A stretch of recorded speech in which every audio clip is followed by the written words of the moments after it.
You are standing inside a train car, not a passenger coach. A vault on wheels. Around you, stacked floor to ceiling, are gold bars. Imperial Russian gold. 500 tons of it. The bars are heavy, dense, glowing dully in the dim light filtering through armored slats. You hear boots on gravel outside, commands shouted in Czech and Slovak, the metallic clank of rifle bolts being worked. It is August 6th, 1918. You are in Kazan, deep in the heart of Russia, and you have just participated in one of the most audacious heists in human history. Except it isn't a heist. Not exactly. You're a soldier in an army that has no country. You've seized the gold reserve of a collapsing empire because it's the only leverage you have left, the only thing standing between you and annihilation. Every faction in this savage civil war, Reds, Whites, Japanese, Americans, British, French, now wants what you have. You are 6,000 miles from home, and the journey you're about to undertake, dragging this fortune across the longest railway on Earth, through blizzards and betrayals and battles that haven't even started yet, will be impossible. You look at the gold bars. They don't look like salvation. They look like bait. Before diving into this forgotten story of survival and desperation, if you enjoy learning about the hidden truths of history, consider hitting that like button and subscribing for more content like this. And please comment below to let me know where you're listening from. I find it incredible that we're exploring these ancient stories together from different parts of the world, connected across time and space by our shared curiosity about the past. Here's the thing about the Czechoslovak Legion that most people don't understand. They were an army that existed before their country did. Think about that for a second. 60,000 men fighting under a flag that represented nothing but hope and a promise. They were Czechs and Slovaks who looked to the Austro-Hungarian Empire, the prison of nations that ruled them, and said no. Not with protests, not with petitions, with rifles. They volunteered to fight for the Russian Tsar against their own homeland, betting everything on a single desperate gamble, that if they proved themselves in blood, the world might grant them independence. Between 1914 and 1917, that's exactly what they did. They started with 777 volunteers in August 1914, men living in exile in Russia, men with nothing to lose. They called themselves the Czech Brigade, the Česká Druzina. By 1917, they'd swelled to 60,000 strong, recruiting from Czech and Slovak prisoners of war captured by Russia, from expatriate communities scattered across the empire, from anyone willing to fight for a nation that existed only in their minds. They distinguished themselves at Zborov in July 1917, 3,500 men assaulting entrenched Austrian positions. It was brutal, hand-to-hand fighting in summer heat, bayonets and grenades, men screaming in languages that were nearly identical but separated by empires. The Legion captured over 4,000 Austrian prisoners while suffering fewer than 1,000 casualties. They proved they could fight, they proved they deserved to exist. Then Russia collapsed. The October Revolution in 1917 tore the Russian Empire apart. The Bolsheviks seized power, promising peace, land and bread. What they delivered was civil war. By March 1918, the Treaty of Brest-Litovsk pulled Russia out of World War I entirely. German armies advanced into Ukraine, where the Legion was stationed. The Czech and Slovak soldiers faced a terrifying reality. They were trapped in a disintegrating empire, surrounded by enemies, 6,000 miles from home. They had no country to return to. Austria-Hungary still ruled Czech and Slovak lands. They couldn't go west into German-controlled territory. They'd be executed as traitors. They couldn't stay in Russia. The Bolsheviks had no use for foreign soldiers loyal to the Allied cause. So they negotiated the impossible. They would travel east, across the entire Trans-Siberian Railway, 5,000 miles of track, stretching from the Volga to the Pacific to Vladivostok. From there they'd board ships, sail around the world, across the Pacific, through the Panama Canal, across the Atlantic, and rejoin the fight on the Western Front. It was insane. It should have been impossible. They began loading into trains in March 1918. You have to understand what the Trans-Siberian Railway was in 1918. It wasn't just transportation. It was the spinal cord of the Russian Empire, the only thing connecting Moscow to the Pacific, threading through thousands of miles of taiga forest, steppe, mountain passes, and permafrost. A single track. In most places, just one rail line going east, one going west. If you controlled the railway, you controlled Siberia. The Bolsheviks knew this. So did everyone else. The Legion's trains moved slowly, crawling eastward through a country tearing itself apart. Tensions escalated. Bolshevik officials were suspicious, hostile. Hungarian and Austrian prisoners of war, being repatriated westward on trains moving in the opposite direction, hurled insults at the Czechs and Slovaks. "Traitors," they screamed. "You'll hang when you come home." Then, on May 14th, 1918, in Chelyabinsk, a Hungarian prisoner on a westbound train threw a piece of iron, a railroad coupling, heavy as a brick, from his train window. It struck a Czech legionnaire in the head. Blood, rage. The Czechs stormed the Hungarian train, dragged the man out, and lynched him on the spot. Local Bolshevik authorities arrested the Czechs responsible. The Legion responded by storming the station and freeing their men by force. Word reached Moscow. Leon Trotsky, the Bolshevik war commissar, was already paranoid about foreign soldiers moving through Siberia. On May 19th, he issued a telegram that would ignite a war. Every armed Czechoslovak found on the railway is to be shot on the spot. Read that again. 60,000 men, strung out along 5,000 miles of railway in isolated echelons, scattered across dozens of trains, were just ordered executed. The Legion had a choice: disarm, surrender, and trust the Bolsheviks not to murder them, or fight. They fought. What happened next is almost impossible to believe. Despite being fragmented across the largest country on Earth, the Legion coordinated a simultaneous uprising along the entire Trans-Siberian Railway. Within weeks, they seized control. Not just a few stations, the entire line. Town after town, city after city, fell to Czech and Slovak soldiers who had been passengers one day and conquerors the next. Penza, Samara, Simbirsk, Chelyabinsk, Omsk, Irkutsk. By September 1918, the Czechoslovak Legion controlled virtually the entire Trans-Siberian Railway and had linked up into a continuous military force. They became the most powerful army in Siberia, and they'd done it by accident. They didn't want to conquer Russia. They wanted to leave Russia. But Trotsky's telegram had given them no choice. Their revolt had an unintended consequence. It ignited the Russian Civil War into a full-scale conflagration. White Russian anti-Bolshevik forces, previously scattered and ineffective, suddenly had a lifeline: the railway and an ally. The Legion had just ensured that millions would die in a war they never wanted to fight. Here's where it gets surreal. On August 6, 1918, the Legion captures Kazan, a major city on the Volga River. It's a strategic victory. Kazan sits at the crossroads of river and rail, a gateway to Moscow. But inside the city's central bank, the Legion discovers something that changes everything: the Imperial Russian Gold Reserve. Nearly 500 tons of gold bars, platinum, precious gems, and 100 million paper rubles. It's one of the largest treasures on Earth, moved east from Moscow by the Bolsheviks to keep it from German armies. Now it belongs to an army with no country. The Legion's commanders understand immediately what they've stumbled into. This isn't just wealth. It's leverage. It's survival. Every government in Russia, red, white, or otherwise, will need this gold. The Allies, Britain, France, America, Japan, all have interests in Russia and designs on its wealth. The Legion has just made itself indispensable and infinitely more dangerous. They load the gold onto armoured trains. They assign elite units to guard it, and they begin dragging it east, toward Vladivostok, toward escape. But escape is about to become vastly more complicated, because the Allies don't want the Legion to leave. Britain, France, and America are desperate to keep Russia in the war against Germany, or at least prevent the Bolsheviks from consolidating power. They see the Legion, 60,000 disciplined, experienced soldiers, as a tool. They pressure, they cajole, they make promises. Stay and fight the Bolsheviks, they say. Support the White Russian government. When the war is won, we'll evacuate you. The Legion's leaders reluctantly agree, hoping Allied cooperation will eventually secure ships for evacuation.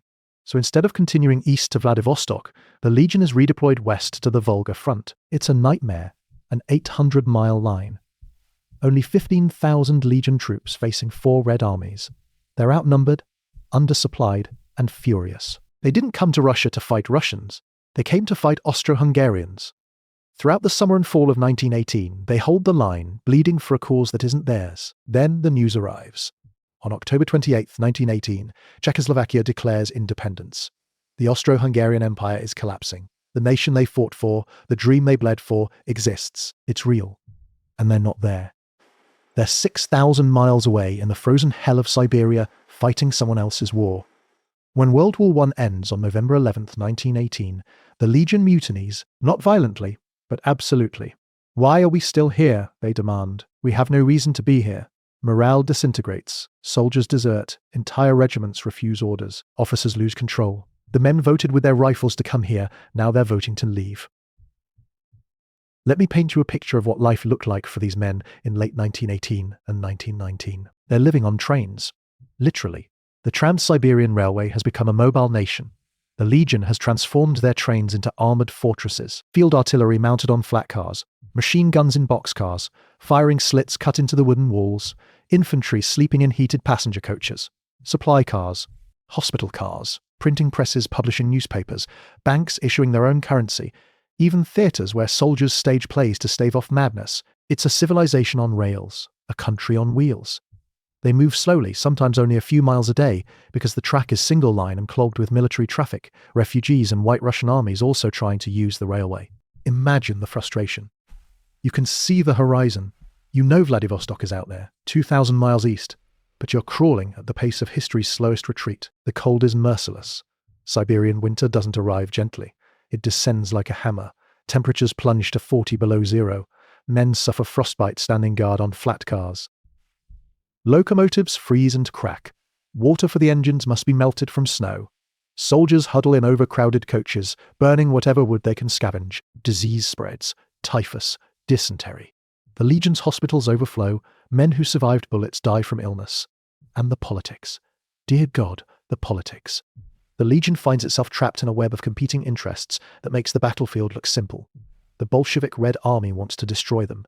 The White Russian government in Siberia, led by Admiral Alexander Kolchak, expects them to fight but treats them with contempt. The Japanese have sent 70,000 troops into Siberia, officially to protect Allied interests, actually to seize territory. The Americans have sent 8,000 troops suspicious of everyone. The British and French have advisors and agendas. Everyone wants something from the Legion. Everyone lies. And all of them want the gold. Kolchak, who declared himself supreme ruler of Russia in November 1918, claims the gold belongs to the Russian state, and therefore to him, the Legion's position is simple. You want the gold, you guarantee our evacuation. No ships, no gold. It becomes a standoff. Kolchak is a fascinating character. Tragic, really. He was a genuine hero once. A naval officer and Arctic explorer, brave to the point of recklessness. But as a dictator, he's a disaster. Corrupt subordinates, brutal policies. His white government is held together with wire and terror. The Legion watches his regime unravel in real time. Officers embezzle funds. Soldiers loot and rape. Refugees flood eastward, fleeing both Reds and Whites. Their suffering ignored. The Legion's men who joined this fight reluctantly see clearly now there are no good sides in the Russian Civil War, just different flavors of suffering. Throughout 1919, the Legion's position deteriorates. They're pulled off the front in January and reassigned to guard the railway, essentially becoming a police force stretched impossibly thin. Their morale continues to hemorrhage. News from home is devastating. Hungary, the eastern half of the old Austro-Hungarian Empire, invades Czechoslovakia in spring 1919. The Slovak regions are occupied. The men are fighting in Siberia while their newborn country is under attack. Desertions spike. Some soldiers simply walk away from their units, trying to make it home overland through Mongolia or China. Most die, others stay but refuse to fight. Entire units become unreliable. The officers are desperate. They plead with Allied representatives. Send ships. Evacuate us. We've done everything you asked. The Allies stall. Logistics, they say. Winter, they say. Next month, they say. The Legion begins to realize they've been abandoned. The Allies use them to tie down Bolshevik forces and support Kolchak's failing dictatorship. Now that it's clear Kolchak will lose, the Legion is expendable. They will have to save themselves. In September 1919, the official evacuation order finally comes. The Legion is to withdraw east of Vladivostok for evacuation by sea. But it's not a retreat. It's a desperate exodus. 2,000 miles of frozen railway through territory that's collapsing into chaos. The white government is disintegrating. Kolchak's armies are in full retreat, chased by red forces. Partisan bands, Reds, Greens, anarchists, bandits, control sections of the railway. The Legion loads onto their trains one last time, dragging the gold with them, and begins moving east. It's the slowest, most agonizing retreat imaginable. The trains move in echelons, days apart, because the single-track railway can't handle simultaneous movement. Each echelon is isolated, vulnerable. Red partisans blow up tracks, forcing repairs. Blizzards halt movement for days. Refugee trains clog the line. Tens of thousands of civilians fleeing west to east, away from the Red Army's advance. The Legion's soldiers see horrors. Frozen corpses beside the tracks. Children with frostbitten limbs. Women begging for food the Legion doesn't have. Some soldiers share their rations. Others look away.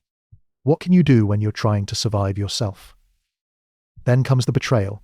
By December 1919, Kolchak's government has collapsed entirely. He's fled Omsk, traveling east in his own armored train, guarded by the remnants of his army. The Reds are closing in. Kolchak's train is just ahead of the Legions, clogging the railway. The Legion's commanders are furious. This man, this dictator who demanded they fight his war, is now blocking their escape, and the Bolsheviks have made an offer: control the railway ahead around Irkutsk. To pass, the Legion must hand over two things: Kolchak and the gold. It's an impossible choice. Kolchak was their ally, however contemptuous he was. Betraying him means abandoning any pretense of honor. But keeping him means staying trapped in Siberia, fighting a war that's already lost, dying for nothing. The Legion's National Council debates. Some officers argue for honor, more argue for survival. On January 15, 1920, the decision is made. The Legion arrests Admiral Kolchak and turns him over to local socialist revolutionary forces who will transfer him to the Bolsheviks. The gold's fate becomes murky. Some accounts claim the Bolsheviks seized most of it. Others suggest portions funded the Legion's continued evacuation. What's certain is that Kolchak is executed by firing squad on February 7, 1920, shot in a prison courtyard in Irkutsk. He dies quickly. His last words reportedly express no regret. He becomes a martyr for the white cause, a symbol of anti-communist resistance. The Legion becomes a symbol of something else: pragmatic betrayal. With Kolchak gone and the gold negotiated away, the railway opens. The Legion's trains resume crawling east. It takes months. The final echelons don't reach Vladivostok until September 1920, 6 years after some of them left home. Think about that. 6 years of war, exile, betrayal, and survival. Between December 1919 and September 1920, Allied ships begin evacuating the Legion. 42 ships. Over 67,000 men boarding transports in the frozen Pacific port. They sail east across the Pacific Ocean, passing through the Panama Canal, crossing the Atlantic, finally docking in Europe. They've traveled around the world, not metaphorically, literally, the only army in history to fight its way around the planet. When they arrive home in Czechoslovakia throughout 1920, they find a country they don't quite recognize. Independence is real. The flag they fought for flies over Prague. But the civilians who stayed don't understand what the Legion endured. There's resentment. You were safe in Siberia while we suffered under occupation. Safe. These men want to laugh, or scream. They've lost 4,112 comrades buried in Siberian graves. Thousands more are sick, damaged, broken. They've killed men, betrayed allies, dragged a fortune across hell and lost it. Safe. The Legion's return reshapes Czechoslovakia in ways most people never realize. These men, hardened by 6 years of combat and survival, become the backbone of the new nation's military and politics. Officers take government positions. Enlisted men join the civil service. The Legionaries' Bank, which financed the Legion's survival in Russia, returns home and becomes a cornerstone of Czechoslovak finance. But darker currents run beneath. General Radola Gajda, one of the Legion's most successful commanders, attempts a fascist coup in 1926. He fails, but his trajectory from legionnaire to fascist reveals the moral ambiguities these men carried home. They'd learned that survival sometimes requires betrayal. That honor is a luxury. That violence works. Some of them never stopped applying those lessons. General Jan Surový, the pragmatic officer who helped orchestrate Kolchak's betrayal, becomes prime minister during the Munich crisis in 1938. When Nazi Germany demands Czechoslovakia's surrender, Surový faces the same impossible choice he faced in Siberia: fight and die, or capitulate and survive. He chooses capitulation. History judges him harshly, but he'd already learned in Siberia that sometimes survival is all you can achieve. Here's what history remembers. The Czechoslovak Legion was a heroic force that fought for independence and succeeded. That's true as far as it goes. What history forgets is more complicated. The Legion's revolt along the Trans-Siberian Railway in 1918 didn't just save their own lives. It extended the Russian Civil War by years. By seizing the railway and holding it, they enabled White Russian armies to resist the Bolsheviks far longer than would otherwise have been possible. That sounds strategic, maybe even noble, until you count the cost. The Russian Civil War killed between 7 and 12 million people. Most were civilians. Most died from starvation, disease, and terror campaigns conducted by all sides.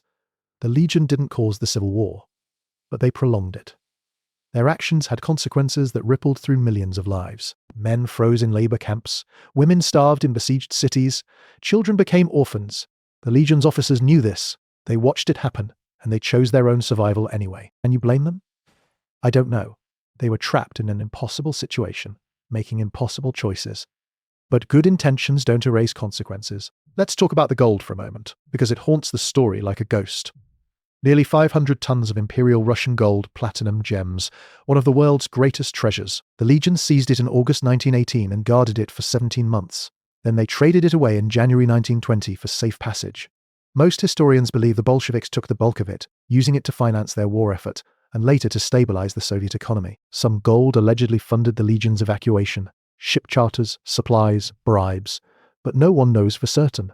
Records were destroyed. Witnesses gave conflicting accounts. To this day, treasure hunters and conspiracy theorists speculate about missing gold hidden somewhere along the Trans-Siberian Railway, buried near Irkutsk, sunk in Lake Baikal, hidden in forgotten mine shafts. It's probably fantasy. But here's the thing. The gold was never really about wealth. It was about leverage, about survival. The Legion didn't want to be rich. They wanted to go home. The gold was their ticket. And when it stopped being useful, they let it go. That tells you everything you need to know about these men. They weren't treasure hunters or mercenaries. They were soldiers without a country, trying to get home before they died. Everything else was just means to that end. The question that haunts this story is the simplest one. What makes a nation? Before October 1918, Czechoslovakia didn't exist. It was a hope. A shared language, culture, history, but no borders, no government, no flag recognized by the world. The Legion was fighting for something that wasn't real, and yet, by fighting for it, they made it real. Their struggle gave Czechoslovakia legitimacy in the eyes of Allied powers. When Tomáš Masaryk negotiated for recognition, he pointed to the Legion. "We have an army," he said. "We've proven ourselves in blood." That mattered. Nations aren't just declared into existence. They're born through struggle and recognition. The Legion provided both. They were a nation before they had a country, a government in exile that governed itself. They elected representatives, printed currency, administered justice, negotiated treaties with foreign powers as equals. In a very real sense, the Czechoslovakia Legion was Czechoslovakia before Czechoslovakia existed. That's a strange, beautiful, tragic idea. It means that nations are less about land than about people committed to a shared identity. It also means that nations are built on violence. Every border is drawn in blood. Every flag represents people who died for it. The Legion understood this instinctively. They didn't philosophize about nationhood. They lived it. There's a moment I keep coming back to. It's early 1920, the Legion is finally evacuating from Vladivostok. A soldier, let's say his name is Gustav Bekvage, a real legionnaire who wrote a memoir, stands on the deck of a transport ship, watching the Siberian coast recede. He's survived 6 years of war, 4 countries' worth of battlefields, thousands of miles of railway, betrayals, frostbite, typhus, starvation. He's going home to a country that didn't exist when he left. He thinks about the men who didn't make it, the 4,000 buried in Siberian soil. He wonders if it was worth it. He doesn't have an answer. None of them do. Was it worth it? Czechoslovakia existed for 75 years, 1918 to 93, before peacefully splitting into the Czech Republic and Slovakia. The Legion's sacrifice brought 3/4 of a century of independence, interrupted by Nazi occupation and Soviet domination. Was that worth 4,000 lives? Worth the Russian civilians who died because the civil war lasted longer? Worth the betrayal of Kolchak? History doesn't deal in clean answers. It deals in consequences. The Legion's consequences were enormous, contradictory, impossible to judge cleanly. What I find most striking about the Czechoslovak Legion is how they embodied contradictions. They were patriots who betrayed an ally, heroes who prolonged a catastrophe, victims who wielded immense power, an army that functioned as a democracy, exiles who built a nation, idealists who learned brutal pragmatism. They don't fit into simple narratives.